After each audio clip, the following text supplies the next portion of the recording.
So at the beginning of the program, we start off with a slew of ideation sketches. And what we do in this exploration phase is really try and flesh out what are the most appropriate design elements for the car. So we developed three final design themes represented here in these images.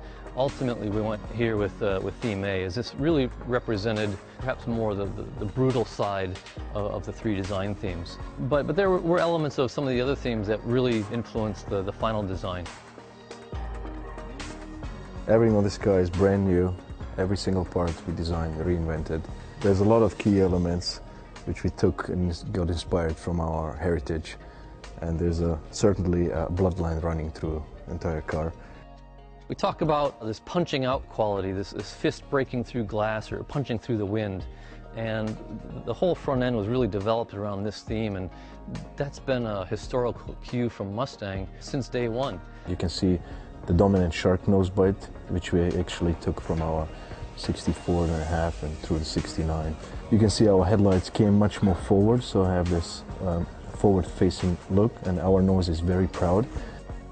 You can see the whole silhouette, what we did for the new car. Basically, we moved the entire cabin rearward, so that gives you actually a longer hood and creates a more selfish greenhouse cabin for the driver, and it gives you that 64, 65 look of the car. We were really looking at all the design elements and how we could evolve them to send a new modern message.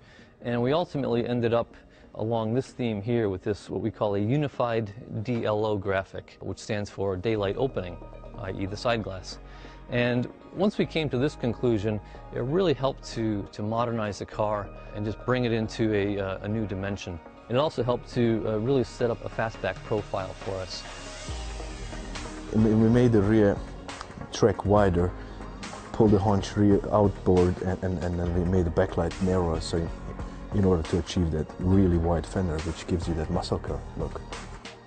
We pulled the wheels out 20 millimeters per side, and that really allowed us to get a very, very strong muscular haunch over the rear wheels.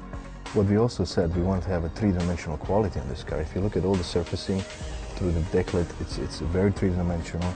It's very unique, and I think the taillights, we took the next step. We got inspired by 69 cars, but we did it in a very modern way. You'll be able to identify this car from miles down the road just with those tri-bar tail lamps illuminated at night, and it's unmistakable Mustang.